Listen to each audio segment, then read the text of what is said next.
Hello, Utah. This is the Ultimate Final Fantasy Podcast with your hosts, Joseph DeGolier and Caleb Schweiss. This is Ultima Final Fantasy.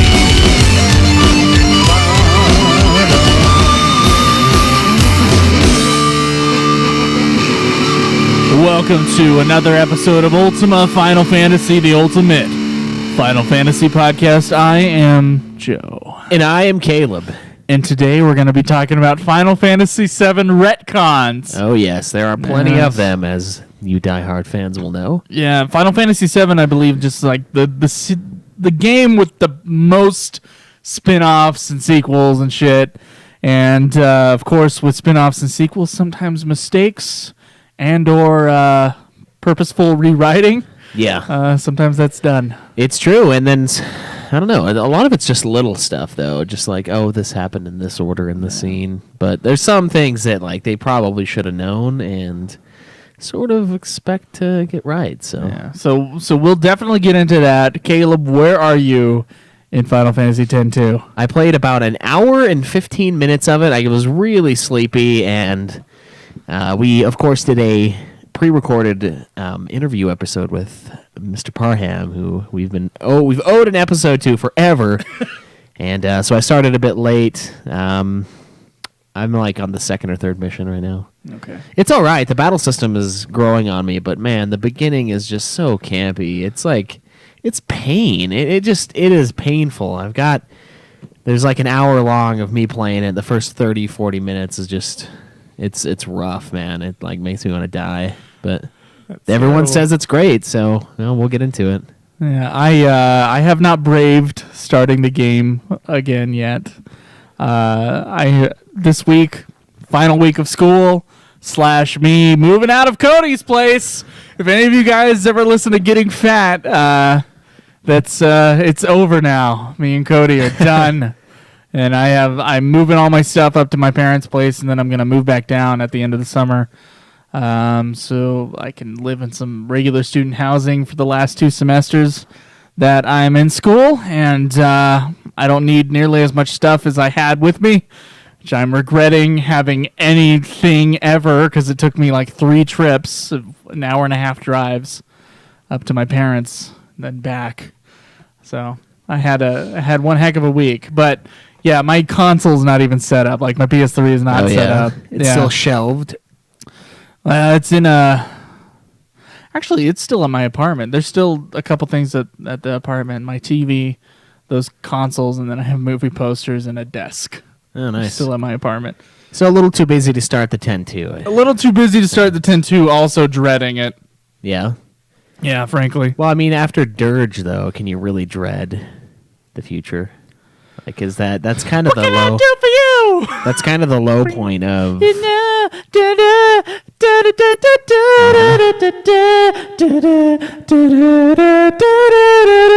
know what? You know how many times I've heard that song?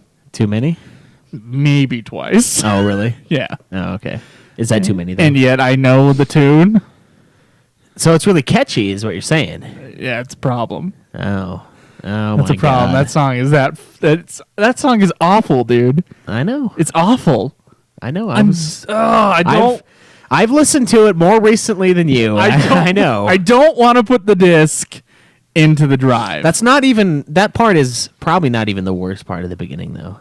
There's another part that's okay. What's worse? I played the beginning. So there's the part where Yuna like flies into the scene and then like comes in and then they all like shoo, shoo, shoo. Oh yeah, the like Charlie's YRP. Angel thing. Yeah, I was like, no. I was like, God damn it! I thought we were done with this with the intro, but no, we're far from fucking done. Show me your moves. I remember that line. Yeah. There's the one lady with the weird fucking like LeBlanc. Yeah, with like the neck. The neckline that goes all the way down to her pubic hair. Yeah, it's crazy. Yeah. But no, we will play it though, and I mean try to reserve judgment. It's just there's no denying the beginning part is an atrocity, especially after the beauty of 10. Although I do see some character development with Yuna kind of accepting that she's a new person now. So Now I can see now that she's a pop star. now that she's a pop star, yeah. But it's so that Pop I guess, star, sphere hunter. So that's kind of moving in a good direction for her character, at least. But I don't know. Well, is it a good see. direction though? Well, it's a stronger direction for her. It's not one I necessarily approve of, but it's what it is. So Oh, God, dude, I'm dreading it. Like today, I'm dreading it. Like I know that tonight I will probably. I got my dad's truck with me, so I'm gonna bring up the last of that stuff. And I know that the TV will be there at the place, and the PS3 will be staring at me, ready to receive me. ooh, Ready to receive 10-2, and I just don't want to put it through that much pain. yeah. Yeah, or my psyche, frankly. Yeah, well, I don't know.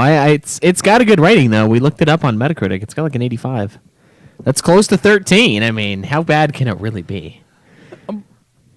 I don't answer It can that. it can be bad. It can, yeah. It can. Yeah, I mean, this is subjective, so mine and your experiences could be very bad compared to others. True. Maybe other people just choke down the The camp. Charlie's Angels J-pop thing. I don't know. Maybe. Well, you want to? Jesus, dude. Yeah, let's do some plugs real quick before we get to your email. All right. YouTube.com/Ultima Final Fantasy, where you can see all our archived videos. Us playing Final Fantasy 11 is still on there. Oh yeah. And I would like to original say stream. that like there is an amazing moment when Caleb is playing Final Fantasy 11, and we had aggroed just the largest group of things we'd ever aggroed.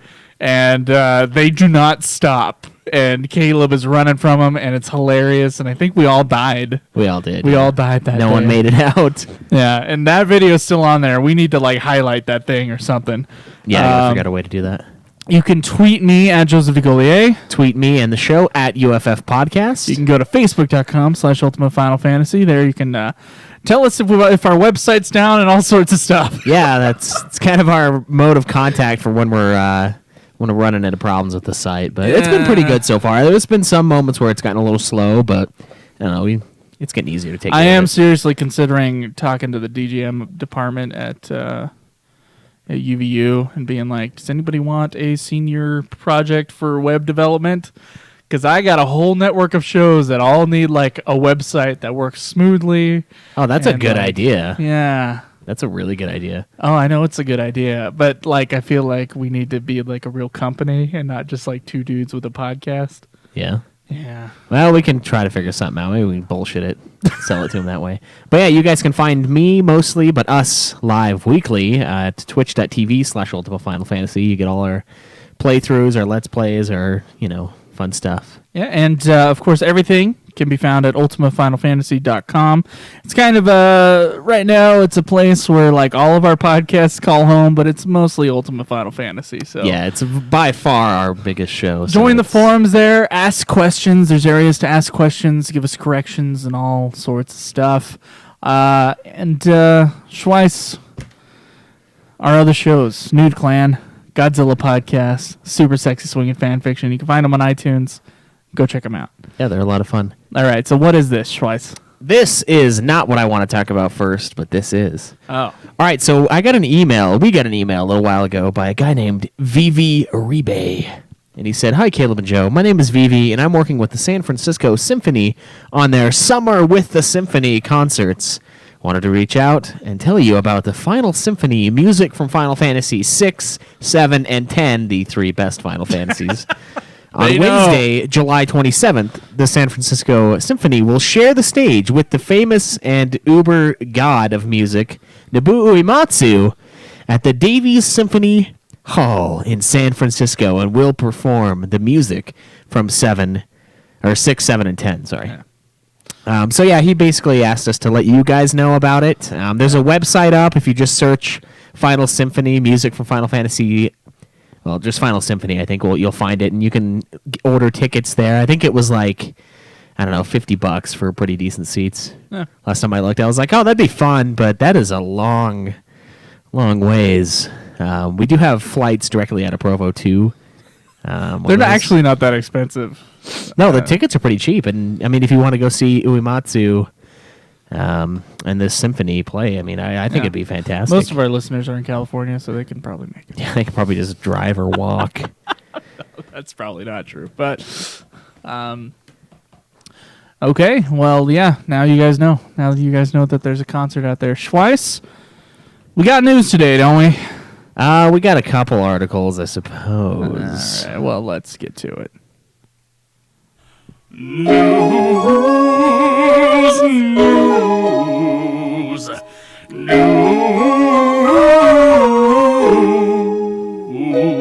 Oh, yeah. So I was just fucking with you guys. We have a ton of news. So first up, by the way, thank you to everybody who sent us news. Yes, Shinru especially. Yeah. So Final Fantasy 15 is holding a Chocobo-themed Twitter contest. And I guess they're looking for followers for the official Japanese Twitter account, and they get prizes and shirts unlocked. It's like a random giveaway, I think. So you can look at them. They've got like some weird little designs. This one looks like it's from Eco. That one does too. You want to click on the Twitter account? I'm going to add them. Where is it? Oh, there we go. Yeah, they got a link there. Okay, so they're at FFXVJP. Yes. So go on there and see if you can win some other shit. Seems kind of cool. Yeah. So another interesting tidbit that I was a little worried about earlier when I pulled this article up was Lightning returns Final Fantasy XIII's Outer World services to shut down before today, April 26, 2016. So I was a little scared because, you know, like one of the things with Final Fantasy III was that you had to send messages on the DS to other DSs. And I was thinking with trophies, like, oh, please, God, hopefully they didn't, like, do that thing where they have a trophy based upon their very specific... Yeah, their online thing. Online bullshit. Yeah, online trophies are unfair. Yeah. But, no. Luckily, yeah. Yeah, it's essentially a communications feature that the game has where you can show off your... You can show off your lightning and... snapshots. I guess you can take pictures in the game, certain scores, and then you can sell items off. So really it's not we're not really missing out on much, but it's kind of unfortunate that we won't ever get to experience it either. Like, it's so close too. After 10 we have we got all 11, the 11 expansions, and then the 12, but then 13 too, and then we would have experienced this. Yeah. Now actually after 13.2 it's 15, which I most think likely, it's going to be a 3-monther, pretty sure. Oh my god. Yeah. You slow fuck. Dude, it's in the middle of whatever. All right. No one wants to You're hear going to it. start doing the don't cry, Azu bullshit when I start talking I need again. to pull in the other don't cry part. The don't cry laws. Don't cry, Lass. So another interesting thing about FF15, the Justice Monsters 5, that little game that they're having in the game, it's supposedly supposed to be on Android. The iOS version is going to launch in June, and the Windows 10 version is at some point in the summer. And there's already been 90,000 people who've registered for it. But the most important part about the FF15 news today is they're producing, or producer, as this article foolishly says, 10,000 more copies of Final Fantasy XV's Ultimate Collector's Edition. Woohoo! And Do you think they've run out yet? I don't know. I doubt it. Dude, This was posted on the 21st. So. I do not see Justice Monsters in the Play Store. I didn't see it in the Google store either, so I don't know. Yeah, bullshit. It's supposed to be, but it is not.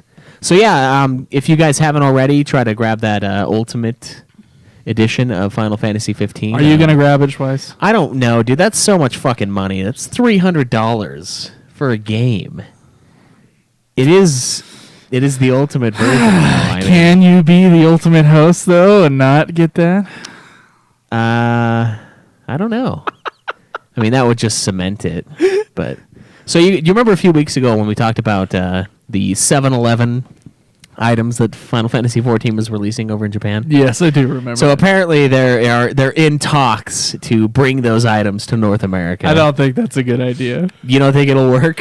I think it would cost them and 7-Eleven a lot of money, and I don't know exactly like. They have been selling out over there, but that is kind of It's more tight knit, like. It's not really something you think we'd get into. Maybe like they know where their subscribers are, so maybe regionally there are going to be areas with more Final Fantasy players than others. Yeah. We know this based upon our podcast downloads where the Final Fantasy fans are at. Yeah, that's true. The West Coast mostly. Let's see, what are our top states? It's like California, New York, Pennsylvania. Yeah, stuff like that. Which is like what? And Utah, of course. I think the Provo makes some Utahns come in and listen. But otherwise I think we'd probably be with the Wyoming, Nevada range, which do we even still have any downloads in Wyoming? I don't know. I think we do. I think we have them everywhere, but so I don't know. I'm not sure if that'll go over well, but we'll let you guys know if something is worked out. So yeah, I would buy stuff. Yeah, I mean, we already do buy drinks, so why not buy drinks to get 14 content? There you go. So the Kingsglaive Final Fantasy 15 is going to premiere in Japanese theaters on July 9th. Oh, so it's going to be released in theaters. That's nice. Yeah, over there. There's like a really short trailer that's available on Silicon Era. Yeah, it's a teaser, and we got a lot more stuff out of the 15 Yeah, the dealio. actual 15 deal. Yeah, it was... Yeah. I was like, what? But whatever. 30 seconds of my life gone. So, you guys remember also, this is like a fucking throwback. This is the FF9 of news. The Final Fantasy 11 mobile version. You remember they were talking about releasing that. It was Square Enix and Nexon that were partnering up to deliver that game. And they weren't sure what it was going to be, but they had something. Right, yeah. So, it's going to be released this year. And they're saying they're promising that they're going to put 11's compelling storyline, engaging content, and impressive graphics while optimizing features for smartphone and mobile devices to create an immersive, responsive, and dynamic experience for mobile users. I don't know what version of 11 they played, but I don't remember some of that shit. But so they're coming back to improve 11. Yeah, that's what it sounds like. So if you're interested in playing 11 on a mobile device, keep your eyes peeled for that. Yeah, I gotta say, we make fun of 11 a lot, but out of all the Final Fantasies that we played, it's been the one where it's like, I'm kind of excited to get back into that one. Yeah, I would agree with that. That one's... Which is not so, because that game is bullshit. Like, there's no less forgiving game that we've had to play. Maybe you with FF1, your version of FF1 was pretty bad. It was rough, yeah. And then the last thing we have is there's a shitload of new stuff for Final Fantasy 14. If you guys want to hear more about that, I'm sure Limit Break Radio will talk about it forever. So much stuff. There's a lot. Yeah. And there's a new pre-beta gameplay for video for FF15. Looks like Game Informer got to play a little bit of it. It looks pretty good. At this point, it's almost like I don't want them to release any more information for 15. You just want them to let it sit? Yeah. Just get the movie, get the little... Yeah, do a couple anime. trailers like 3 weeks before it comes out, but... Yeah, it is kind of weird. I mean, the way they're releasing this game is like nothing I've ever seen before. They're really amping it up. Well, there's that. There's the demo where they get feedback and then they change the game based on the demo feedback. And it's like, they're not even changing the game. They changed the demo based on the feedback from the previous version of the demo. They're so afraid of having a dud, which I guess 13 for fans was kind of a dud. In general, people love 13. I think it's better than people think it is. Yeah. And 14, of course, being the world's biggest dud, the original 14. Yes, yeah, 1.0. It's Square's trying to revitalize their biggest franchise, frankly. And I guess the way that they're doing is they're actually listening to fans this time around instead of doing their own thing. And I don't know. Yeah, it's even then, though, it's really odd to me just because the amount of importance they're placing on what we think about it before it comes out is just kind of strange. Like, I've never, ever seen a game released this way. Not that I follow games from, like, their conception to release date very often, but it just seems really strange. And, like, they're, like, walking on eggshells almost. Yeah, I don't know. To me, it would almost seem better to just, like, fuck it, let's put out the game and work on 16. Like, you know what I mean? Yeah. But they are, yeah. Well, they need. I think. I wonder they what need their to- sales goal is for 15. I wonder exactly like how many copies it needs to sell in order to make up for their investment. Yeah, I mean, we got that one 10 million figure or 8 million, I think, something like that. But that was They later want redacted, 10 so- million. It doesn't mean that that's what they need to sell Yeah, in order to make money off of the game. maybe that's just what they need to sell to pay. And we know for they're gonna 16. I know that they're going to sell 40,000 copies of the $300 version. Yeah, So I don't know like how much money that would bring them back. yeah. We don't know what the cost associated with that is. I mean, obviously, it's going to be a lot higher than the standard game itself, but it must be worth it as a business decision, or they wouldn't be doing it. So, Must be. unless it's an actual giving back moment, but Yeah. I don't know about that. All right, Schweiss. Well, shall we talk about Final Fantasy VII Retcons? Please, God. Okay. Hello, Twitch Oh, my folks.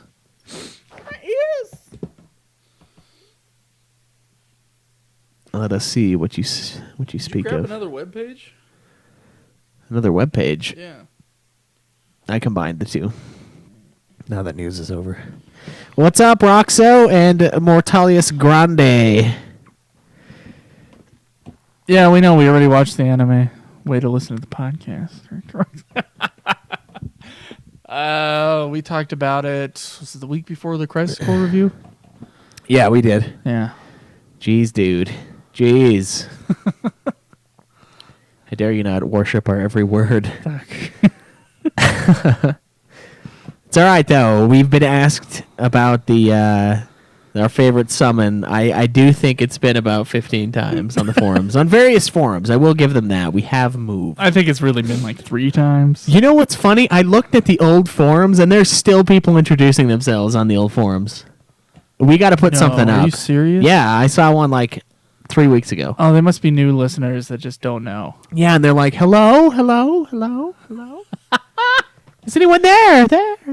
Yeah, we should put an image on the top that says Go "Go here. somewhere else, please." It's different now. We're dead here. Yeah, I feel bad, but shit. I kept forgetting to do something about it. I can't remember my login for that thing. I remember mine, but I'm not. I don't think I can edit stuff. I think it's only you. It is only me that can edit stuff. Fuck. So I need to know my login, and I don't. Yeah, that's problematic. I remember the password being slightly different than the password I use for pretty much everything. Well, we can try to hack into it. We could try, yes. I do remember there being captchas on that website, which makes hacking into it or just like retrying passwords over and over again like the world's most annoying thing. Oh yeah, the caching. Yeah. Okay. All right, man. Can I get the mouse? Take us away. Can the mouse reach? Take us away. Yeah, I can reach. Can you press control?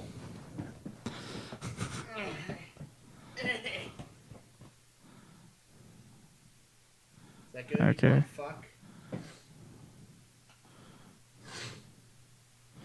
Yeah, it's good. We already went over the FF7. What the fuck is it? Go down. Oh wait, no, stay there. Last Order. We already went over the Last Order ones on that episode. Do you remember? Let's go over it again anyway. Oh, there's so many though. That thing like didn't give a fuck. Like, yeah, there's a spiky-haired guy and another one with like a really long sword, and this The guy's ones got that don't really have that many are the fat the stubby. little short stories. But Crisis Core, Dirge of Cerberus, Before Crisis, and Advent Children. really Actually, Advent packing Children it doesn't on. have that many, but yeah. Boosh. Look at that list. Look at that. God. You can tell. You can tell that it was. What is this page? What is this? That's the Last Order of exclusive ones. It's got its own page. well, Last Order isn't canon. Do we want to do only canon? Well, I just barely talked about how we already talked about the Last Order ones. Okay. So we're just gonna leave it out. Yeah. All right. Well, we'll say that. Okay. It's Kill it. Yeah, it's not canon, so it doesn't actually matter. That's true. It doesn't. I mean, none of it really matters, honestly. Let's think about it here. It's a made-up story. Hey now. You ruined it. But all right. You ready?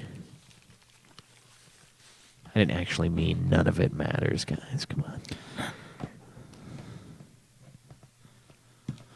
So before we get started, a gigantic thank you to ff7citadel.com, who has put together all of the retcons that they could find in the Final Fantasy VII universe. And we may or may not be reading it from that site. We're definitely reading it from this site. So if you guys want to check out FF7 Citadel, I'm sure you guys already know about the website. It's a very popular Final Fantasy. It's got a lot of good stuff in it. Fan site. Yeah, it has a lot of information that I wish that I could come up with, but other people already have. So I was doing like searches while trying to like start this episode, and I was like, oh, please, God, tell me I don't have to look for every single one of these. And then there was this beautiful webpage with every single one just listed down. Yeah, and some of them we're going to debate, but, you know, it's a pretty solid list. So they have divided up the different retcons, and if you guys don't know what retcons are, they're retroactive continuity. It's kind of like if you do a sequel and you change something that happened in the previous piece of media or the prequel to it, then that's called retconning. Like you're retroactively changing details about the story. Right, about the original source material. And they have kind of like three classes for their retcons. They have pure addition retcons, which according to them cover retcons that fit neatly in with the original FF7 canon, that don't contradict anything. Right, so like extra story, stuff that wasn't said in 7, but it wasn't not said either. Right. So it's like... And so it's not disproven, so to them it doesn't matter quite as much. They have another class that's debatable additions. So covering retcons that may or may not contradict the original FF7's canon, depending on personal interpretation. Ooh. And then 3... They're level 3, they're class 3 contradictions, which are pure contradictions, covering retcons that do contradict the original FF7's canon. Oh boy, what do we got? What do we got first up here? So Advent Children. Ooh, our favorite. So yeah, our favorite movie of all time, and if you're a Patreon donor, you know. So it says it has no real pure additions, a debatable addition, a class 2 addition, that Sang is alive. Right, in which we have found out via our interview with Daniel Burke. It was supposed to be in the actual game, but it was lost in translation. The FF7 Sang was supposed to survive. So it did throw me off when I watched the movie for the first time. I was like, what in the fuck? That guy was in the temple and it like imploded. He's dead. He's like a tiny crushed up motherfucker at the bottom of that pit. But so this is why it's a class 2. I guess he made it out. There you go. Yeah, they originally were going to have a scene with him getting taken out, but I don't know. I'm cool with that one. So check out this class 3 one. Kate Sith riding Red 13 in the flashback scene of the final battle in the Northern Crater. Okay. As opposed to riding a giant robot Moogle, which I'm surprised we haven't seen anything out of. How come they've taken that out? I don't know, because it's dumb, I guess. Well, yeah, because Kate Sith by itself is not dumb already. Well, he's a little cat. Like, that's fine. It's a cat robot on top of a Moogle robot. Yeah, that is kind of weird. The cat robot, so is the cat robot a sentient being? Because it is controlling the other robot. Why would Reeve have a robot controlling a robot rather than just control the Mog? So the Mog is maybe more mechanical and the cat is more AI? Yeah, I think so. Yeah. It's freaky. I don't like that. I don't like this at all. Scares me. I am wondering, though, like, did they think, like, people wouldn't... No, people won't take the cat riding a Moogle seriously, but they will take a cat riding a cat seriously. Yeah, why not? Yeah. I see that all the time. Yeah, with a Scottish accent, mind you. Yes. So, what kind of what thought goes into that? I don't know. It's really weird. Like the whole Moogle thing. It almost seems like they wanted to have a Moogle in the game, like a Mog. Yeah, they needed a Moogle in the game, so and that's like what they did to fit it into the FF7 kind of darkness. Yeah, because other than that, there's not anything. There's not a place for it. There's stuff in Crisis, but yeah. It is a weird retcon, and I don't think I've ever noticed that. It's like, yeah, he is riding Red 13 in that Maybe he just got tired of the flashback. stupid fucking robot, and he's like, you know what, I'm just gonna ride you, But dude. for the Northern Crater part, yeah, that's true. But some people have play. If you play FF7 with him in your party, he's going to be on top of a Moogle robot. Yeah, he is. They didn't take it away. Another class 3, Kadaj using blue or green materia instead of red to summon a Bahamut monster. I think I mentioned that when we were watching it last. You did. I was like, what is with the color of that? You did mention that, and it's almost as if the color... How important is that, though? Like, really? It's kind of like the draw points in FF8. It's almost like an in-game sort of thing, as in it's made for the game's function and not necessarily the story's So function. it doesn't manifest itself in actuality, but only to us as a consumer. Right. That's how I kind of see it. Like, the color of the materia doesn't really matter. That we just know that there's things called materia, and for us, when we're searching through the menu, we know the red ones are summons. Yeah, I don't know. That could be true. That could be said about a lot of stuff, but I don't know. That one is a bit of a That stretch. one would require some kind of scientific background to materia, which I am definitely sure they're never going to provide. All right, fair enough. I don't really. Yeah, that one doesn't really bother me. I did notice it though, and I was like, why would they do that? It is a straight up contradiction, though. That's yeah, right. it's strange. So Yeah. So we're not going to include the last order ones. Yeah, none of that counts. Because it's not official canon. Do we want to consider Before Crisis part of it too, though? Because we don't really know jack Before about Crisis it. is canon. We can talk about it. All right, fine. All right, so we got some tier 1s here. The first is the existence of the Turks prior to FF7 other than Sang, Reno, and Rude. So there's more. Yeah, in 7 it does seem like there's kind of like the group. Yeah, And and that's there's it. And in those this are the one, Turks. In this one, there's like Cisne, and then there's another girl that they thought when we were reviewing Crisis Core. I can't remember what her name was, but they thought she was Cisne. But then Cisne appeared in Before Crisis as well. So they do have just random members of the Turks. Yeah. So you're better at this FF7 lore stuff than I am, and in general lore stuff, because I never really get into it that much. But so with the Turks, are the Turks like a functional member of the military? Like, are they a class unto themselves? Because I always thought they were kind of like this gang almost that worked under Shinra, and they just called themselves the Turks or whatever. I think of them as like the special forces of Shinra. So it's like their Navy SEALs, basically. Like the guys who go in and make sure shit gets Are done. they special forces or are they Navy SEALs? Well, Navy SEALs are technically... They are part of the what is it? Because it's Navy SEALs, Special Forces, and Rangers are all under a thing in the U.S. Army. yeah. Yeah, they're all like special stuff. Special ops is what they are. Special ops. Yeah, okay. Yeah, Yeah, that's kind of Special what Forces is what my dad was. He's a Green Beret. He's Special Oh. Forces. That's not a Navy SEAL. Oh, I thought they were all just special forces. No, they're all Special Ops, I think. Oh, But well.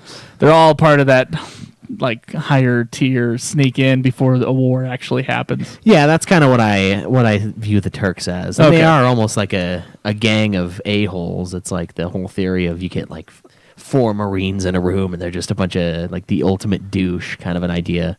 I think was that's loo- kind of what the Turks give off. I They're looked just- at them as like the mafia. Yeah? Yeah, I had a Even total more different intense? view. You know, No, there's kind of a more relaxed view, actually. Not necessarily a battle view, but like a sneaking around doing other things that may not be in Shinra's best interest, but maybe in the Turks' best interest. Yeah, I could see that. And I didn't see them as someday I wish to be a soldier, but I was recruited into the Turks instead. Like, I don't see it as a official thing, but maybe it is. I don't know enough about the FF7 lore. It is an official thing within Shinra, but I'm not sure.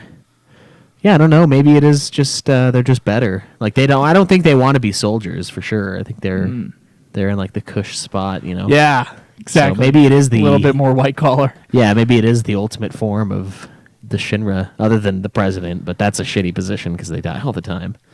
There was a thing added in Before Crisis. Apparently, Calm was destroyed in the past. Okay.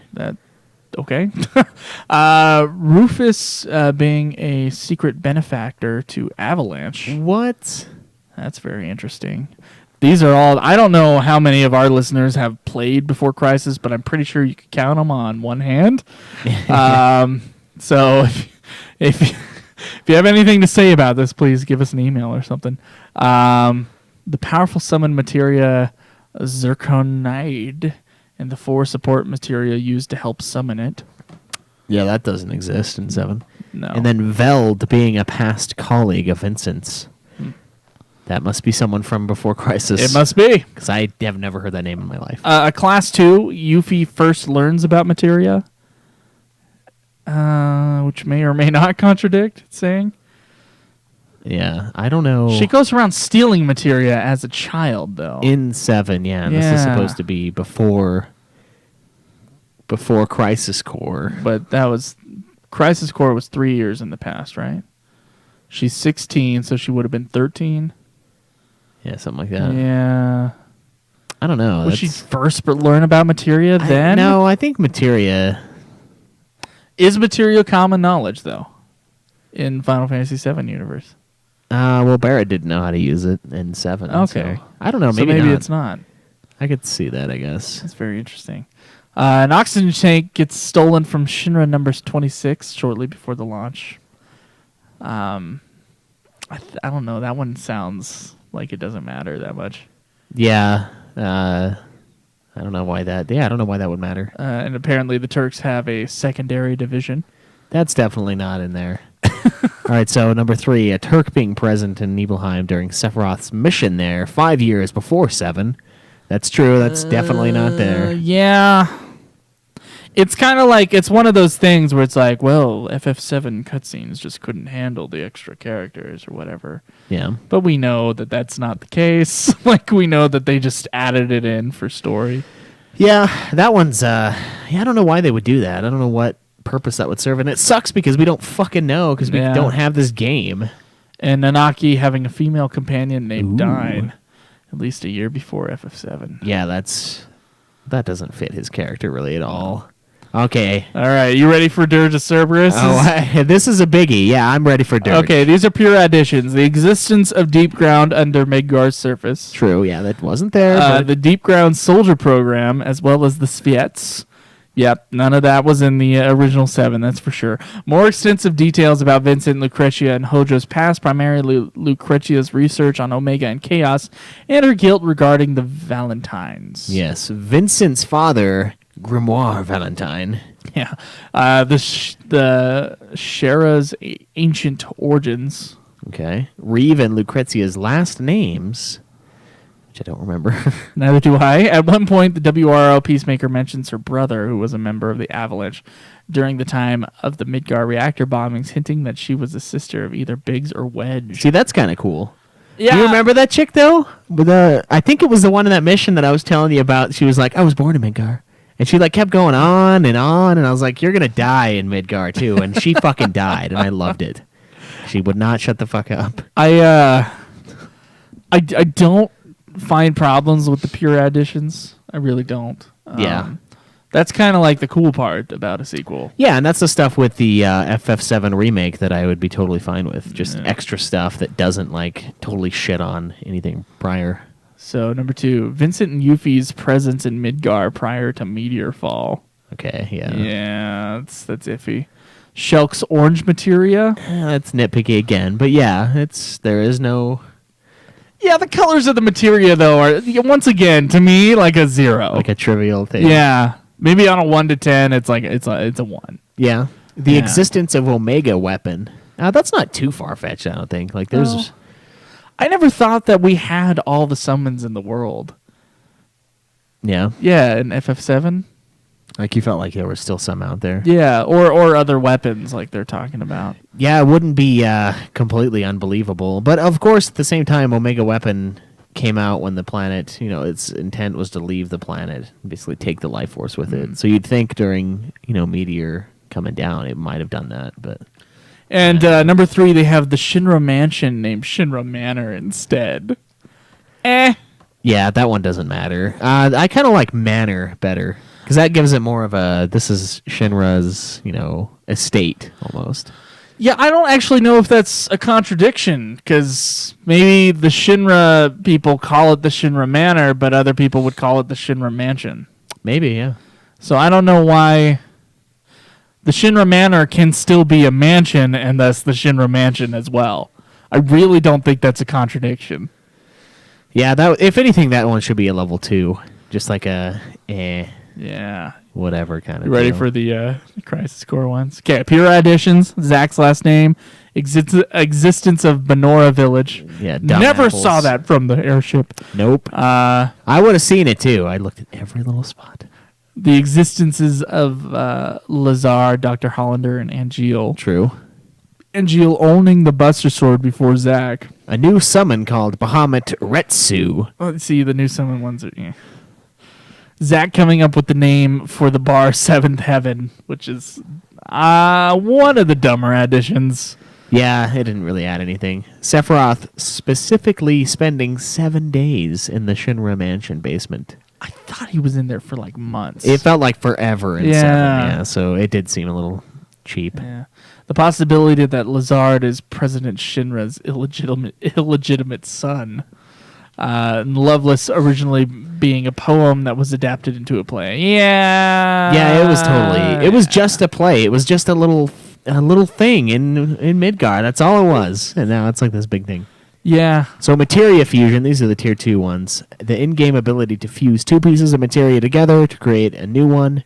That would have been nice. Yeah, that would have been really fun in 7. Yeah. Genesis being present in the Mount Nebel Mako reactor during the mission to Nibelheim, and being the one who tells Sephiroth about his origins. That one should is be pretty, a tier 3. That's a big one. Yeah, that guy didn't exist at all. I know you had big problems with that one when we were talking about it earlier. Yeah, it bugged me. It bugged me that he was there. I'm like, what in the fuck?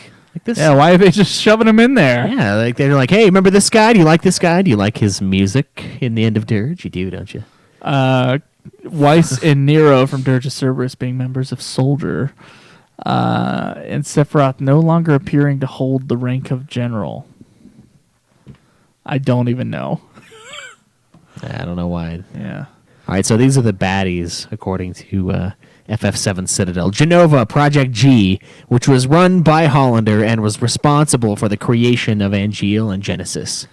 That kind of stuff, that one doesn't I always bug me thought as it was much. like because Dr. Hollander is a creation of Crisis Core. It did always kind of bug me that it wasn't Hojo. Like I always thought Hojo was like the only mad scientist in Shinra based on FF7. Yeah. Yeah, but Dr. Hollander just becomes the other guy. It's Yeah. interesting why they did that. I kind of don't like know. that kind of stuff, though, and it doesn't surprise me that they would be fucking around with more experiments within the game.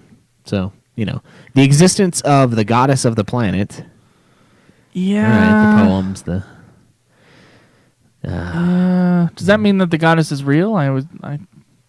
I guess that's what the game's trying to say, but it doesn't. It's not part of the original canon. So, Sephiroth no longer shutting himself in the inn before disappearing into the mansion. I don't care about that one really. Yeah. Soldiers second class wearing purple uniforms and first class wearing dark navy, blue, black, while in 7, second class wore red and first class wore purple. Who fucking cares about that? People do. People care, man. It's clothes. I know, but like that was such a big part of FF7 with the flashback and like people taking pictures and shit. It does make like why didn't they keep the colors the same? Yeah, I guess that part for sure, yeah. Yeah.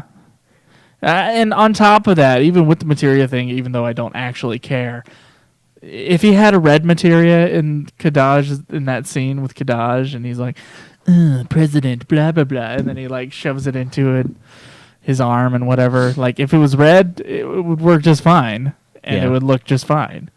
So that is just kind of one of those things where it's like, well, you can just keep with the original, and yeah, it doesn't hurt. It doesn't hurt to not anything. change. Yeah, I guess I can accept that. yeah. So Cloud being seen inside the Shinra building just before Nibelheim, despite him stating in the original game that this was the first time I've ever been to the headquarters. All right, that one I can see. That one's a definite contradiction. For sure, yeah, that one's not okay. Yeah. So what do you think about the FF7 remake? How do you think it'll handle this kind of stuff? I don't know. I mean, what are they going to consider the source material? Are they going to consider the retcons the source material? Are they going to consider... I mean, what are they going to do is really the question that's on my mind. Honestly, if they keep it to the level 1 and level 2 stuff that Citadel points out, I don't see there being a problem at all. I mean, you can add to the universe. Obviously, we only explored a certain amount of it within 7 because of the limitations of the PS1 and of, the disk space itself, so I don't mind expanding. It will bother me if they do some just straight up changing and things that are just completely unnecessary that don't need to be need to be changed. Yeah, like that they're just perfectly functioning as is, but well, let me ask you something. I think this is a good way of looking at this. Final Fantasy VII Remake, are they going to make Final Fantasy VII so that it fits with their 10th anniversary material, or are they going to disregard that as well and just do a remake of Final Fantasy VII that holds up on its own, that can hold up in today's video game market? And maybe they don't give a shit. Maybe they'll retcon other stuff from the 10th anniversary edition. But like the 10th anniversary stuff was based upon that original game, and this is a new version of that original game, and it's not necessarily like part of that series. It's like almost like it's a definite reboot. Like it's its own thing. So maybe it's like you can't have them both. You can't have, because there's going to be contradictions. I'm 100% sure. You can't have the original Final Fantasy VII and then the FF7 remake be the same thing, because they're not. Yeah. Do you get what I'm saying? Yeah, I get what you're saying. I bet you they'll probably try to canonize a bunch of the stuff from Dirge and Advent Children and Crisis Core. And honestly, if they do it in a way that's I know it is changing, and I did just say I don't want them to really change what they've done, but if they do it in a way that feels right and feels natural, I don't really care. Like it's not the biggest deal in the world. It's because they've already done it with these other games. It almost seems like, well, fuck it, why not? You already made this, so it doesn't matter anymore. It didn't matter to you guys before. You wouldn't have done it, and now you're remaking the whole thing. So let me ask you, would you ever look at the Final Fantasy VII remake, or do you think that people will look at the Final Fantasy VII remake as Final Fantasy VII? Or would it just be the remake? Do people look at Halo Anniversary as the original Halo? Do people look at Final Fantasy IV DS as Final Fantasy IV, as the definite Final Fantasy IV? I think they'll consider it the remake. Because with the Final Fantasy IV thing, yes, people do consider that Final Fantasy IV. The DS one is Final Fantasy IV. The PSP one is Final Fantasy IV. The PS1 is Final Fantasy IV. The Super NES, I could go on. They're all FF4. But with this, I do think the remake distinction will exist because it is different, and enough people have played 7 that this is not necessarily their version of 7. There's going to be a bunch of people where it's their first time playing the game ever, and that to them may be, Final Fantasy 7. When they talk about Final Fantasy 7, they could be talking about the remake. But for people like us, people that have played the series for years, I think we're going to definitely just call it the remake, which not to, knock it down a level or anything like that, just because we're so used to the original and we have to make that distinction when we're talking to each other. So I think it really does depend. If they do pull in a lot of the new audience, which is one of their goals, as we know, rebooting the storyline and the love of FF7, those guys, those newbies to it, will probably consider that FF7, and the rest of us will just say, oh yeah, the remake kind of a thing. I don't think it'll necessarily replace it, but I don't know. Yeah. I'm not sure. I'm not sure how to look at that. Because if it's any other game, it's just kind of like, oh, we're just updating the graphics. And yeah, like Fable Anniversary. Or like Super Mario Brothers on the Wii U or something like that. Yeah, where it's the same thing. Basically the same game, just like with the little, extra content, and the areas are a little different. Yeah, they change a bit up, but yeah. But the gameplay is the same. With this one, the gameplay is going to be different. Right. If you're good at Smash, you're good at any Smash Bros, at least to some extent. You may be better at certain versions of it because you played more of those characters, but normally people who are really good at Smash Bros are good at every fucking version that comes out, and I can't play against any of them because I suck ass at that game. Well, the differences are just going to be huge, though. It's because of the gameplay. So that's what partially concerns me, is because, like, oh, I played Final Fantasy VII, let's think down the road. Oh, I played Final Fantasy VII, all 6 episodes or whatever the fuck they're gonna do. Yeah. And and then you're gonna be like, oh, did you ever play the original? And they're gonna go, no. Yeah, it'll be strange, but Yeah, strange world. it wouldn't be the worst thing unless they do it in a way that's not good, I guess. And then I'll probably try to be like, well, you should try the original out. It's fun. It's good. Yeah, I don't know. I don't know if it could ever shake up the world enough that it will be its own thing. That it will be The 7. the replacement 7. Yeah, I don't know. I don't think it would ever happen. There's too many old school people that refuse to accept anything new. You know? It's very, very rare that the remake is bigger and or better than the original. Yeah. Yeah. Whether, critically or commercially or any of that. Yeah. But Very we'll see. rare. Yeah, It happens. Terminator 2. There's not very many other. It happened that Ben-Hur it was a remake. Well, it's the same guy though. Yeah. So I guess that's a good. They a were good thing both to pull based from. upon same a book though, so maybe that doesn't count. Wasn't it the same director though? Is that the one I'm thinking of? Because there's a guy that Ten Commandments was the same 10 director. Commandments, okay. And he did a remake of his own movie, and the remake is the bigger, Yeah, because it's the same, more thing, just with well-known color, version, right? Yeah. Yeah, so like that's, And sound. that is The officially original one didn't have sound. That's what we're looking at with the 7 remake. We're looking at. The We're guys hoping who that made, it's the Charlton Heston 10 Commandments. Yeah. And not the silent version. Yeah, we're pulling from the silent version. Same developer, same There you people go. in charge. Bring it over to a new generation. I don't know if that's what's going to happen, but I don't know. We'll find out. We'll play it for sure. Okay. No doubts For there. Nude Clan. For Nude For Clan, Nude yes. Clan, Let's we'll play it. be very clear on that. Yeah. And that's exciting though, because we'll finally get Cameron to play a Final Fantasy There you go. other than Crisis Core. There you go. All right. Well, Schweiss, shall we get to questions? Yes. But first. But first, what? The Twitch. Yeah, there's a I little gotta- bit. I can't. Your mouse is over there, dude. Mess with my ears. Says, yo, guys. And I say, yo, guys, back. Oh, it's Gabrant. Yeah, there you go. Don't know if it's a retcon, but the geostigma thing completely shits all over the FF7 ending. Yeah, kind of. Yeah. It's as a result of the ending of FF7. Hiccups are bad. Heart attack time there. Exactly. Guys, my left arm just Metal feels really Gear.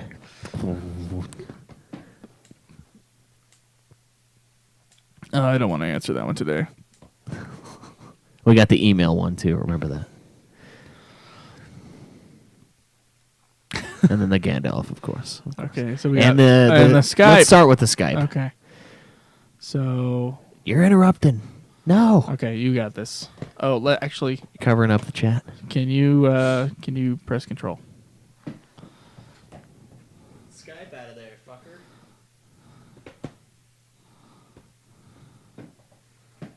Move the Skype. Oh yeah. Time to party. I'm so bored. Yeah. The trolls. Oh, that's great. The trolls. There you go, guys. I've actually thought about doing those as an episode of Super Sexy, just reading the conversation I have with these bots on The Skype. Yeah, on the Skype. It's fucking great. Thank you, spammers. Yeah, we Real love you. helpful. All right, man. Alright. You ready for the questions? Yeah, I am. Do we have any corrections? I don't think so. I think we might have had a correction or two. We'll check it for next week. Don't worry about it. Well, we can look it up right now. Okay. We do questions first anyway, but We do, but I want to be ready for prepared. corrections. Yeah. I thought we had one. Let's see. we stick it in the. Segment submissions. I think so. Yeah. Yeah. I mean, I hardly ever look at them. So. Oh my God, we totally do. It was you though. That was you most recently. Maybe you were I defending. responded. Oh, the Crisis Core thing. Yeah. Yeah, I think he's wrong. Well, I think you're both right. And we did. Do you want to bring it up or no? We'll talk about it. All right. Sweet. Gandalf agrees. All right, you good? Okay. Yeah. Let's do it. You ready? Yep. Questions for us. We would like to hear from you. To moments. Or contact us on Twitter. Get on and ask your questions. We'll answer them without waiting. This is the question simply asked and you will receive. Oh, yeah. So we do have a few questions this week. There was one that we forgot to answer from before. Oh, and it was important, too. It's a fucking dirge question. So let's listen to this. This is a Skype question. Hey guys, it's the only guy too lazy to write anything and send it to you. Instead, I'm going to keep just calling you whenever I feel like asking anything.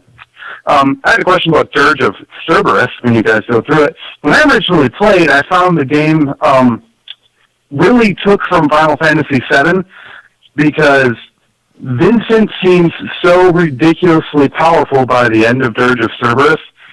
It kind of makes the fact that he is a not required character in Final Fantasy VII odd. And it kind of makes Cloud seem less important, and I feel it makes Sephiroth seem less important. So I was curious what your guys' take is on that. Do you think that Vincent's too powerful? Does he seem like he's overpowered? Or do you feel like him being so strong takes from the weight of the end battle of Final Fantasy VII, or even anything that happened in Crisis Core? Let me know. And thanks. Love the show. I feel like Dirge of Cerberus takes place in the universe that happens when he's part of your final party. Yeah. At the end of FF7. So you're okay with the power? So, I'm okay with the power. I didn't feel necessarily that powerful at the beginning of the game, though. Yeah, I think we can look at this in a good way, where he was just leveling up to be level 1 in 7. So he's fighting guys that aren't even, they're no level. They have no level. They're just nothing. They're peons. The whole time through Dirge of Cerberus. They may seem tough, but they're only tough in Vincent's perspective because he sucks, right? Sure. So by the time you find him in the Shinra mansion, manor, building, whatever, he's level 1. And before that, with Dirge, he's not.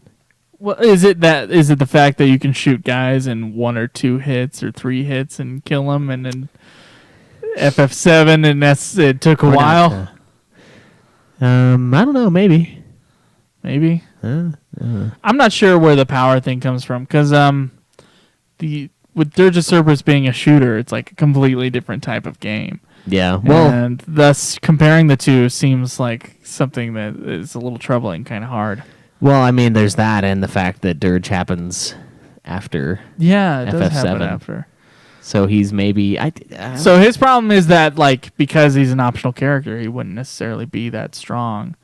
Well, he was off doing his optional character stuff. Yeah. I don't know. But and when you watch Advent Children and stuff, it's like all 6 are attacking. Yeah. Sephiroth.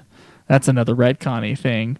But is it really a retcon when it was optional in 7 to have Vincent in your party? No, and there's a lot of the scenes. I think the reason why they gave Vincent the game is obviously they, like we talked about, they wanted to make a shooter, a Final Fantasy shooter, and they looked at it and they said, okay, who do we have that people care about? So Irvine got crossed off, and that people want more info on. So he also got crossed off, and just like the piece of paper he was on just got so erased that it tore because no one gave a fuck. Exactly.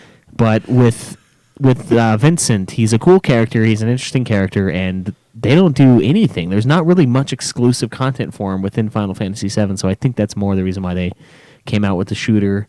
And I don't think they were thinking about the levels at all, as far as the... I don't think they ever think about the levels at all. Yeah, like it's just... It's like, how powerful is Yuna at the beginning of 10-2, Schweiss? Not very. There She's you shooting go. guns, and she's doing, like, no damage. There It's you go. very little. There you go. And you could have leveled her up in FF10. I did. All the way on the orange side of the sphere grid, She's right? crazy. And she could have been, with physical attacks, doing, 50,000 damage, and...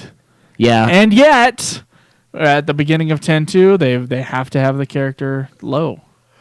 Yeah, it's just scaling, and That will definitely piss me off in 13 too. They probably do the same thing. yeah, I'm sure they do.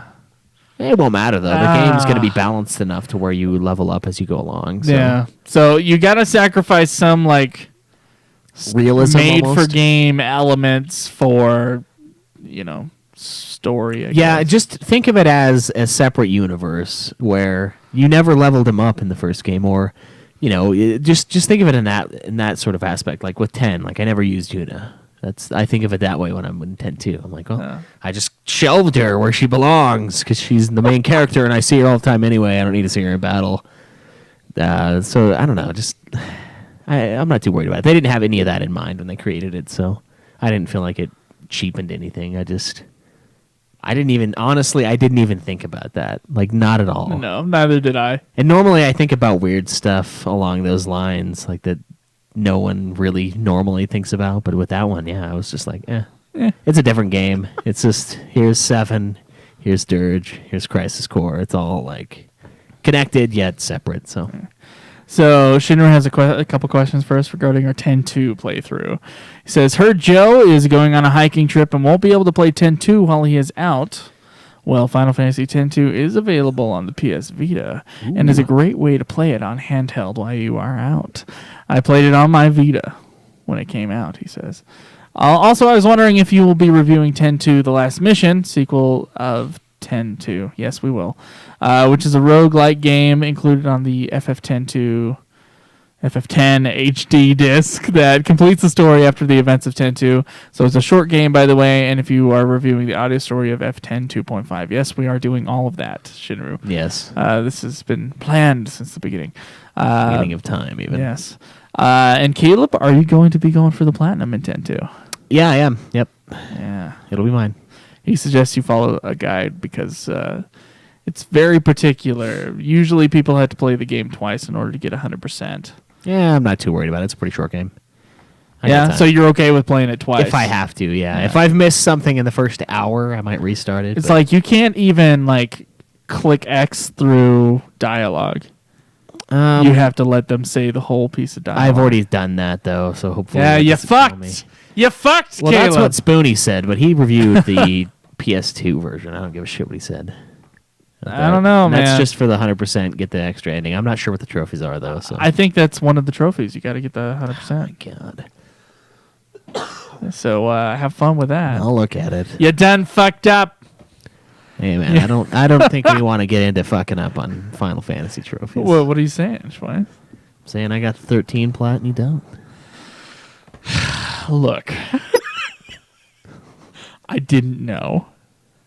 I know, but oh wait, because talking about fucking up on trophies, wasn't there some like Albed primers or something that happened with 10 as there well? was, yeah.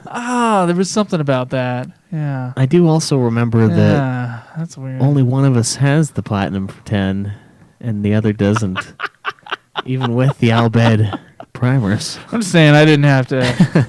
I didn't have to add a few hours to the game in order to catch up to the home area. True, you didn't have to do that. No. So if you ever do go have to back, do you that. can probably complete it in less time. Yeah. If you can manage the Chocobo race. So Schweiss, I'm going to be out backpacking about 6 out of the 7 days of the week. Okay. You're going to get a day off? Yeah. Oh, my God. I am going to get a day off. Only walking for like 8 hours a day. It's nothing. I'm walking for less than 8 hours a day. What? Yeah. It's 8 to 10 miles a day. And it might be more than that. That's like near the 3 end. hours. It might be more than that near the end. That's like 3 hours. It may be. You walk like 4 miles an hour normally. I think my when you're standard hiking, speed- you're walking like 2.5 to 3. But still. Is it really that hike? No, I mean the Idaho part probably, but when you get down, no, there's No, definitely it's some all parts, okay. hiking. Thank you. Well, it's just outside of town, so like wondering how crazy it can possibly be. No. But here's the thing. In order to have that thing charged, not only would I have to bring the PS Vita, which I'm sure weighs... How much does the PS Vita weigh to you? Caleb Craig, you're across the room. Yeah, how much do you think it weighs? Caleb says it weighs 1.5 pounds. How much do you think the charger weighs? Yeah.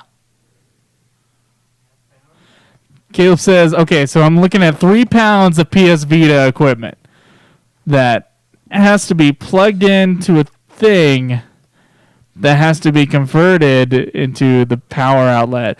Can you charge it via USB, or does it have to charge into a wall outlet? He doesn't know. Okay. Okay, he's thinking you can charge it into a USB. Well, shit. I know there's those little battery packs that you can connect stuff to, USB to U, but that's adding Everything more weight. I add is adding more weight. Yeah. So no, I do not want to add the PS Vita onto the wait list. And here's the other thing. Okay, now maybe it can be charged with USB, and I'm sure I could charge it about 50% with a solar battery charger or one of those USB chargers. You're supposed to charge your phone with it or iPod or whatever. I could charge it about 50%. And I guess that's an option, but I really don't want to add the weight. The other thing is, like, and I might not even buy a solar charger thing. I've been thinking about it, but I'm not sure if I want that either. If I don't do that, that means I charge the PS Vita, I get about 8 hours of 10-2 gameplay, and for the rest of the week, I'm just carrying dead weight with me. Yeah. It ain't going to happen. Yeah, and I just want to beat 10-2 in the next 2 weeks, frankly. And good luck with that. I thank you. I appreciate your confidence. Yeah. Thanks. It's well deserved. I'm not trying to platinum it. I'm just trying to beat it. So what, do you want to have a review out for it before we leave? Before you leave on your trip? No, I was thinking I would play the game, beat it, come back, and then we'd both do a review. Okay. I was like, Jesus, dude. After you've like, done the platinum. fucking- I have plenty of time to think about the review. Well, I'm out walking. Yeah, that's for true. damn sure. Maybe get your kanji up and like read the little book you got too. Yeah. Yeah, I don't know about that. We got a question here from a guest forum member, by the way. With the release of, Straight-Faced Ted is his name. With the release of the Nintendo NX next year, do you think FF16 will be the first FF game to make its glorious return to the motherland? Schweiss? Nope. Neither do I. I don't think so either. I mean, unless they really try to up the graphics. I think they're just trying to catch up. Well, it's supposed to be. It's supposed to have higher graphics than the PS4.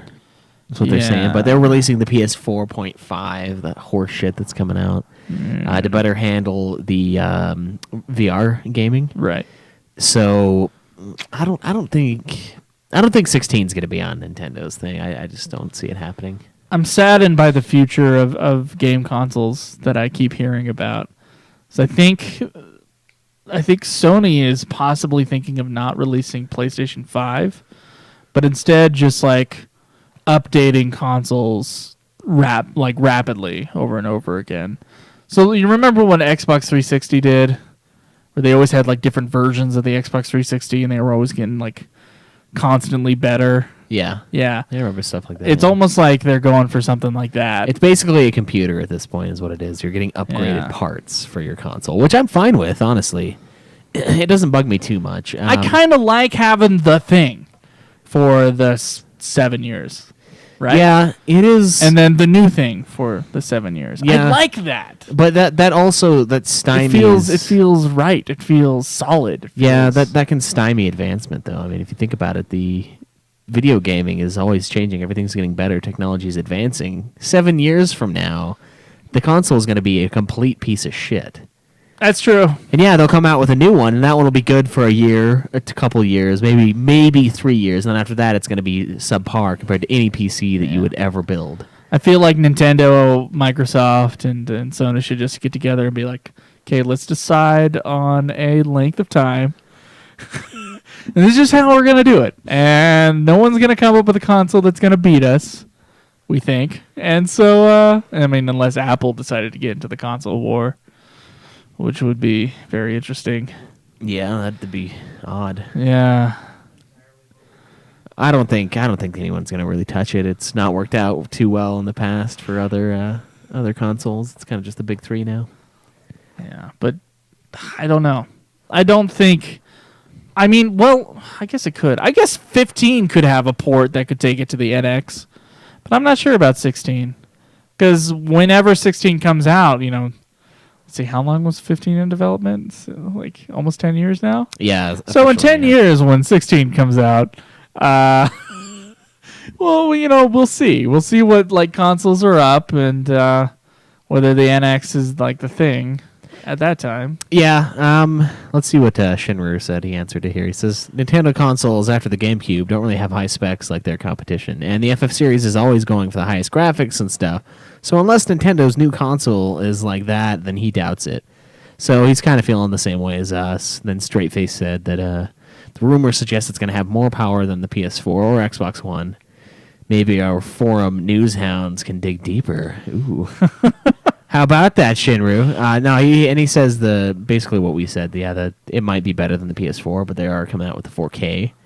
So who knows how long that'll actually hold true, if it's true in the first place. So I don't know. So we do have an emailed question here. This is like the first time I think this has ever happened for us. FFfanatics123@gmail.com. That's right. Send them over if you don't want to be on the forums. This one's from Cars Kurt.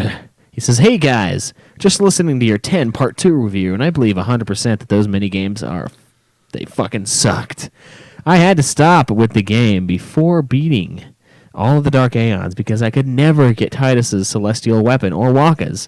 I couldn't master Blitzball, nor could I get the goddamn Chocobo under 0 seconds. That one I could not get. I could do the Blitzball. Yeah, but you guys said that After much trial and error and hating the game and being really pissed off. You just have to get the right players. Just look up a guide. Yeah, there it's fucking easy once you get that. So, but he said once that we said there's not going to be any more turn-based RPGs in this series at the very least. Have you guys heard the rumors that 16 will be turn-based?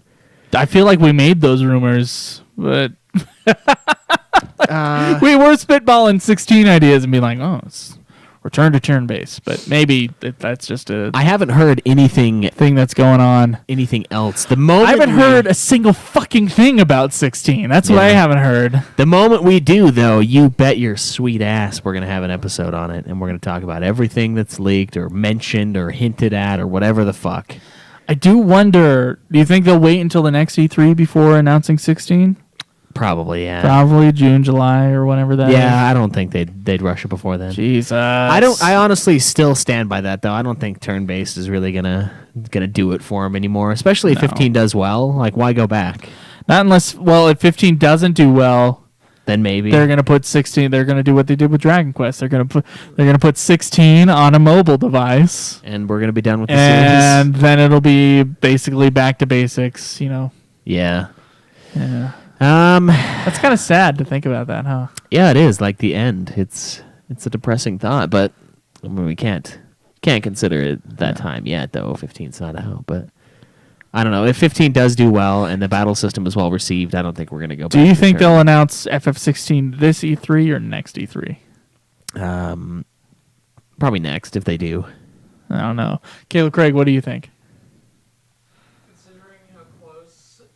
Considering how close 15 is.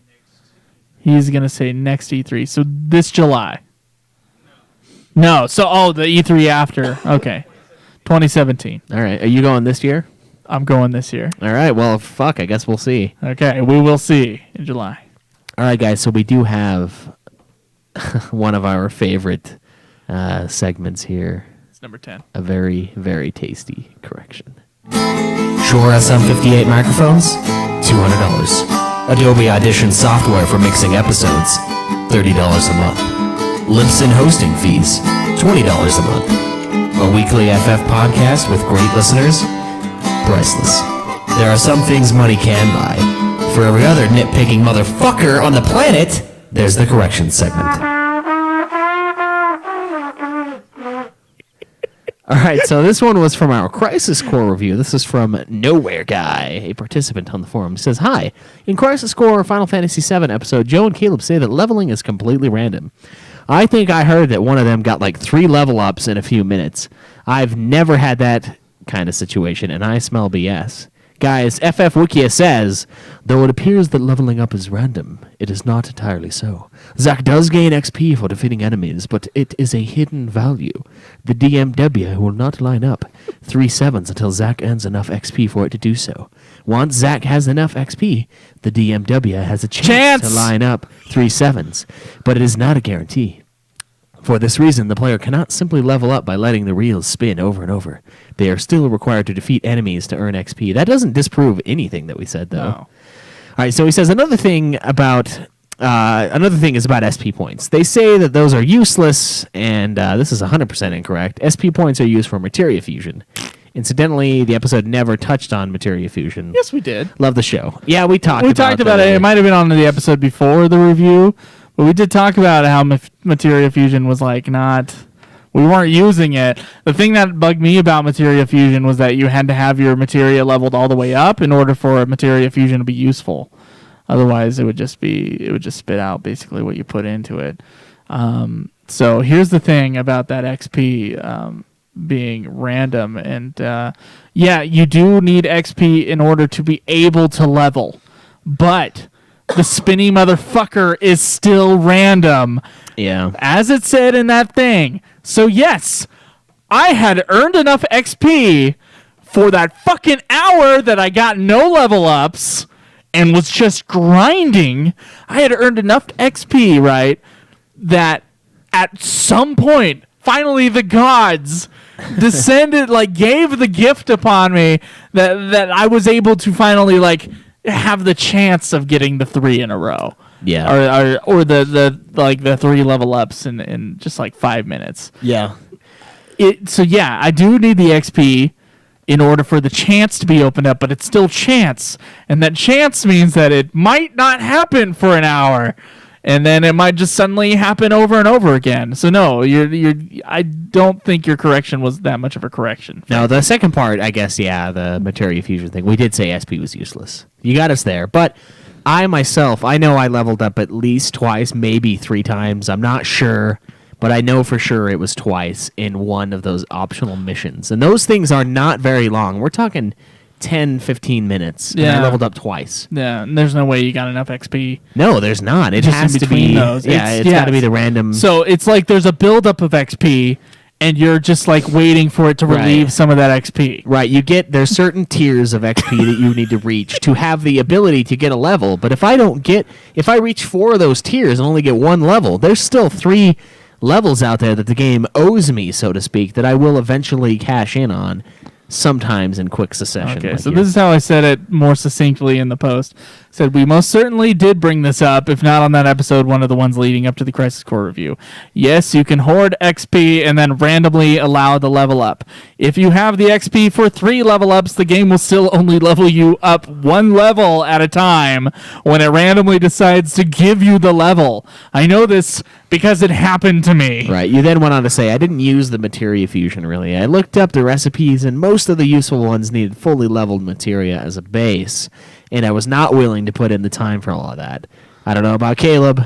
Glad you like the show. So yeah, I didn't really put much time into it either. I looked at a few of them, and I just didn't think I needed it, honestly. There were some good ones, like there's the HP+++ or whatever, but you still need like the other... I think I got that anyway. You need the other stuff fully leveled, and I was like, I don't want to sacrifice this stat boost from this materia. You know what? I might have actually fused those to get the +++. Did you? That sounds familiar, Okay. yeah.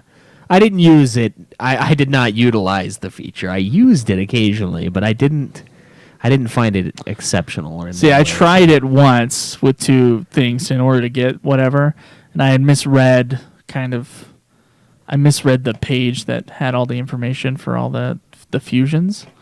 And yeah, I was a little mad when it just like popped out one of the material that I had put in. And I was like, what the fuck? So yeah. I could see that. But yeah, no, thanks for not too happy with that system. I mean, it's an interesting system, and certainly if you want to use, I'm sure if you were doing all the missions over and over and over again, yeah, that would be perfect time to utilize all the materia fusion. Yeah. But, I only did as many missions as was necessary in order to beat the game. All right, fair enough. But thanks for the correction, though. Yeah. We appreciate the interaction. Keep sending them in. I'm sure I say things wrong all the time. as Rial. So we do have a few reviews this week. So Woohoo! I say we dive into some of them. Oh, dude. I do.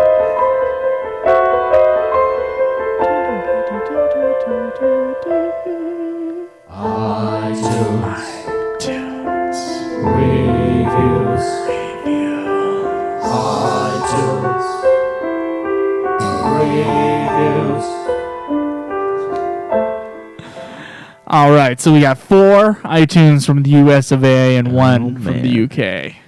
All right. I'll start it out here. This one is titled "I Enjoy Grinding." ... A 5-star review from Apocalypse.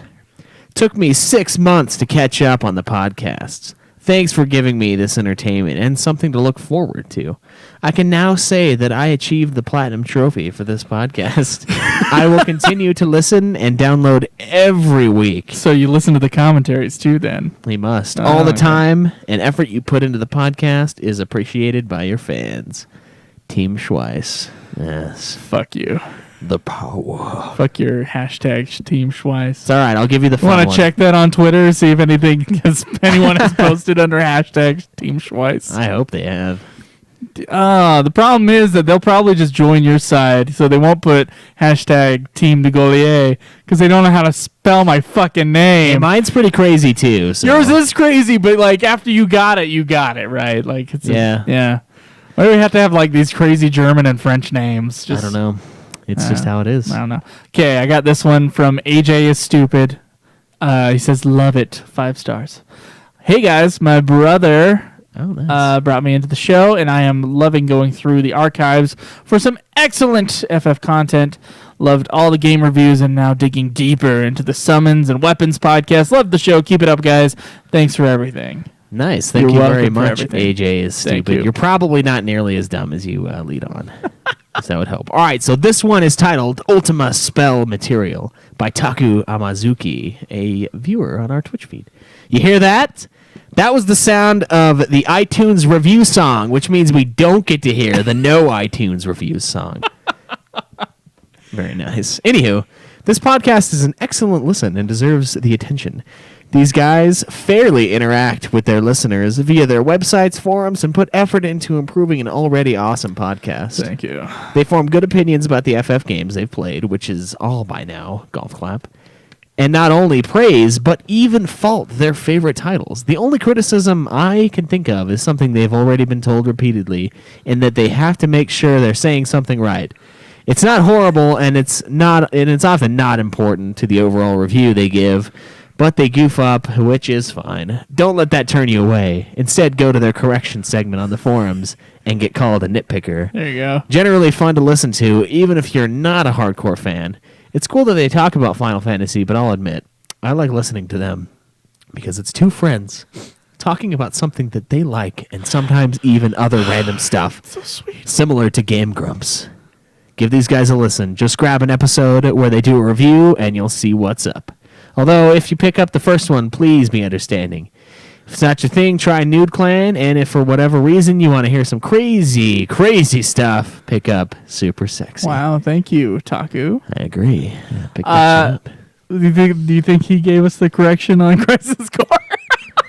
You know what? He might have been. He started watching me when I played Crisis Core on Twitch. Oh, okay, so there you go. it could be him. Yeah, maybe. Dun, dun, dun. If not, thanks guys for both of your stuff. Yeah, we appreciate it. Great podcast, says Penguin Mage. Oh, Penguin Mage. Okay. Yes. Was previously listening to Union. We don't speak their name. What is this union? Since it was at the top.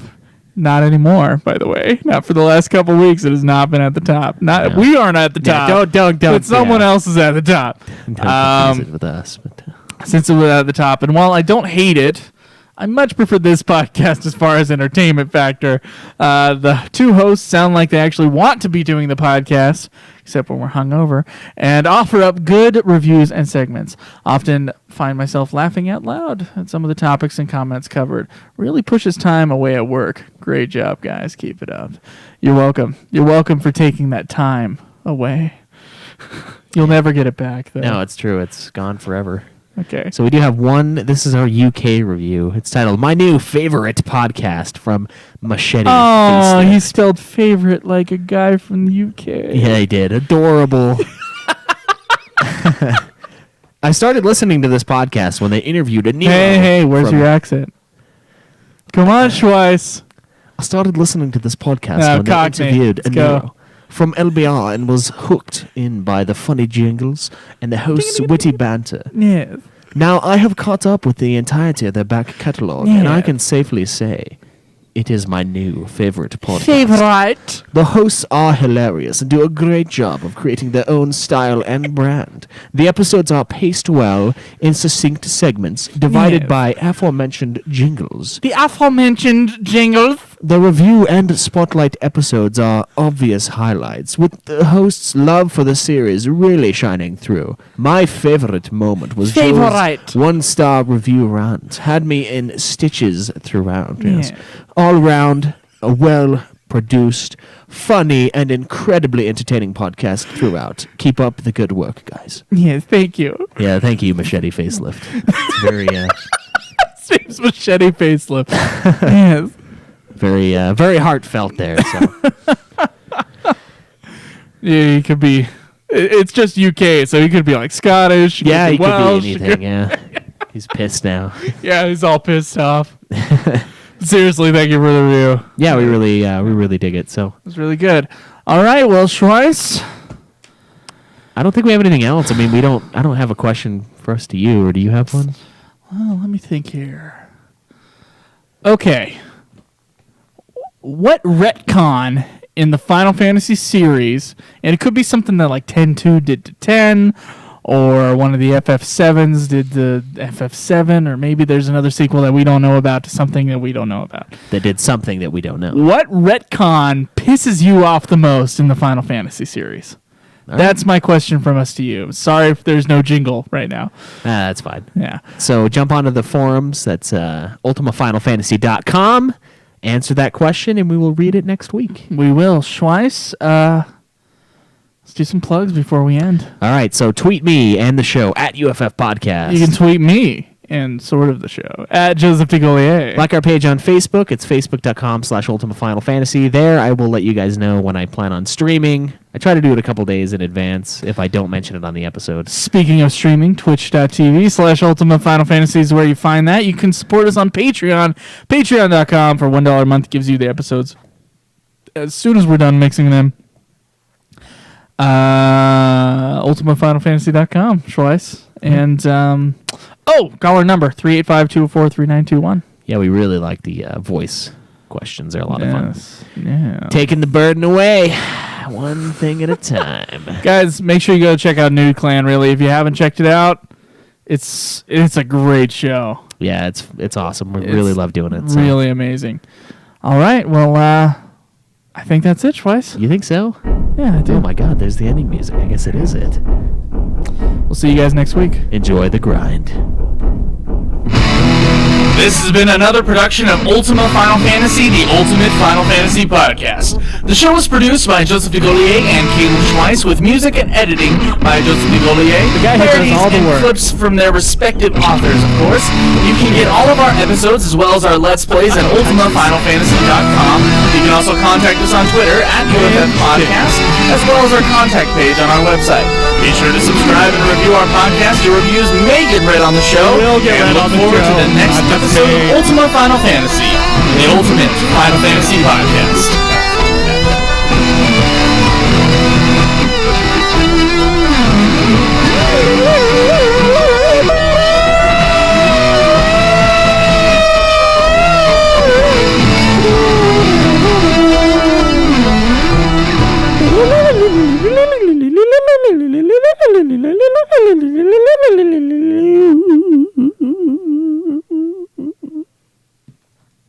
That was beautiful. Yeah, it was. All right, see what we got. Some last comments on the Twitch. Not too much conversation this time. It's kind of disappointing. That is an amazing rendition. No one has the attention span for turn-based anymore. Yeah, that might be true. It's just a different We had a universe. conversation about attention span, and maybe we should bring it up on an episode because I think it's a good subject. What, the YouTube thing? No, the whole thing about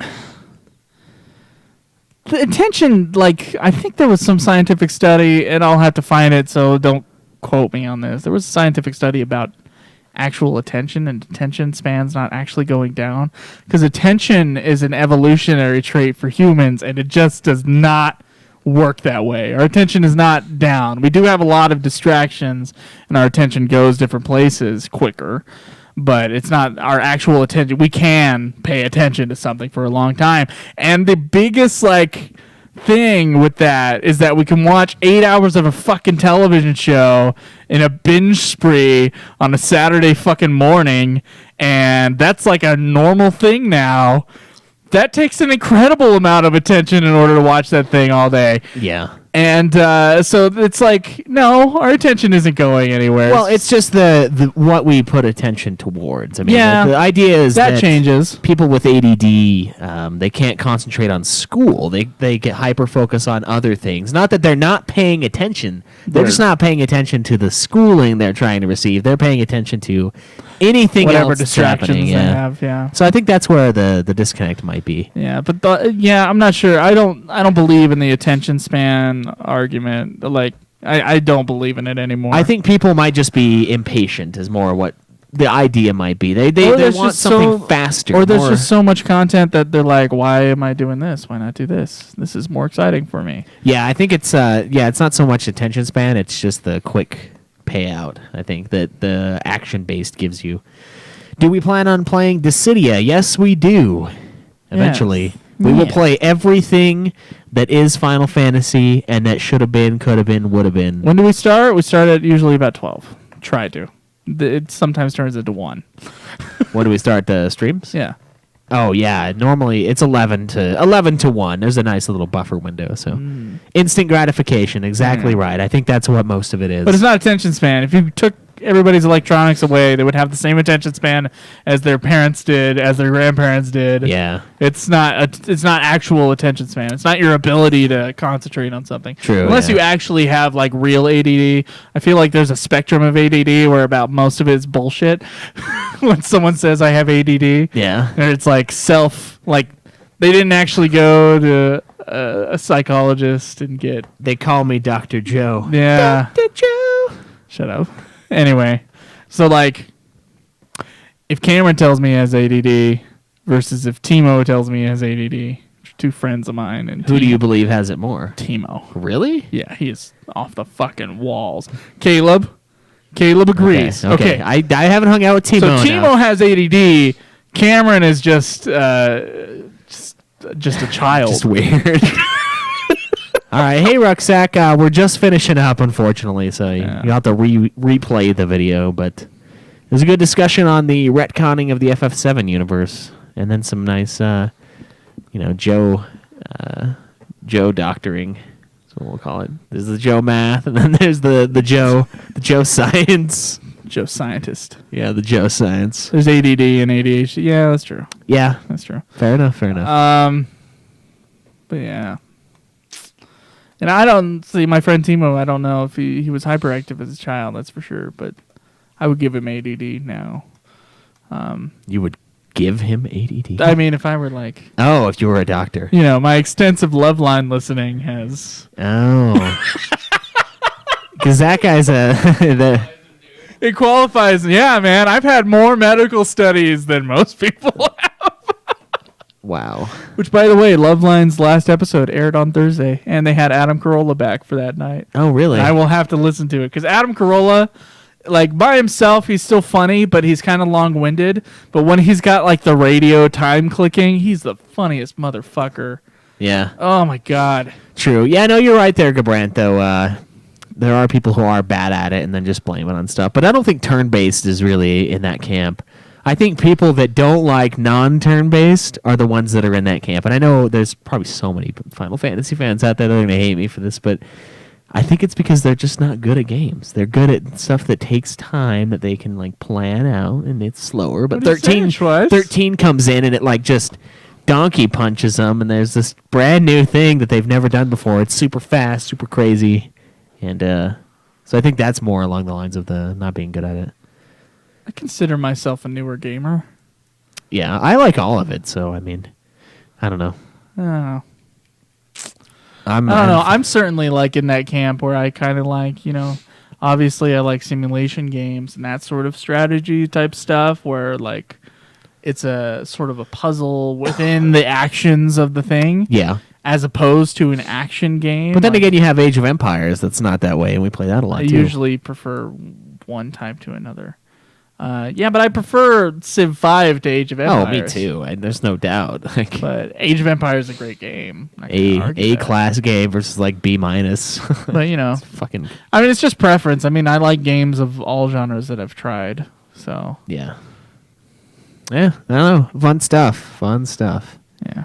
Okay. Well, shall we work on some Nude Clan? Yeah, we're going to start recording that, guys. Thank you so much for dropping by. I'm going to be streaming 10-2 again tomorrow at some point. I don't have a definite schedule. It's just kind of whenever I wake up. I'm really loving the no school thing. So join me for that, and I'll play a few hours of it. And I hope to see you guys there.